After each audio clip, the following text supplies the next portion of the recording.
இவ்வளவு பெரிய விபத்தில் ஒருத்தர் உயிர் தப்பியிருக்கிறார். விஸ்வாஸ் குமார் ரமேஷ் அவர் உயிர் தப்பியிருக்கிறது எல்லோராலும் பார்க்கப்படக்கூடிய ஒன்றாக இருக்குது. அவர் பயணித்த சீட்டுடைய நம்பர் 11A.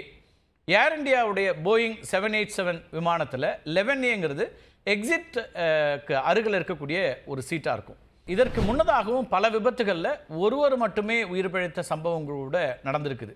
1987ஆம் ஆண்டு ஆகஸ்ட் 16ஆம் தேதி நார்த் வெஸ்ட் ஃப்ளைட் 255ங்கிற அந்த ஃப்ளைட்டு டெட்ராய்ட் விமான நிலையத்திலேருந்து புறப்பட்ட சிறிது நேரத்திலேயே விபத்துக்குள்ளாகி இருக்குது. இதில் 148 பேர் உயிரிழந்தாங்க. ஆனால் 4 வயதான சிசிலியா சிஷான் அப்படிங்கிற சிறுமி மட்டும் உயிர் பிழைச்சாங்க. 2009ஆம் ஆண்டு ஏமன் ஏர்வேஸ் விமானம் விபத்தில் சிக்கியது. இதுலேயும் கூட 152 பேர் உயிரிழந்தாங்க. அதே நேரத்தில் 12 வயது பகியா பக்காரிங்கிற சிறுமி மட்டும் உயிர் பிழைத்தார்.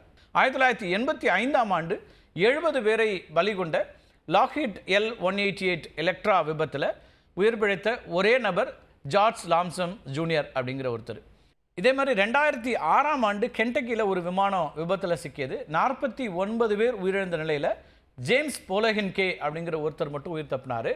இது மாதிரி பல விபத்துகளில் ஒருவர் அல்லது இருவர் மட்டும் உயிர் தப்பிய சம்பவங்கள் அப்படிங்கிறது வரலாற்றில் இருக்குது. அப்படி தான் அகமதாபாத் விமான விபத்துலேயும் கூட நல்வாய்ப்பாக விஸ்வாஸ்குமார் ரமேஷும் உயிர் பிழைத்திருக்கிறார்.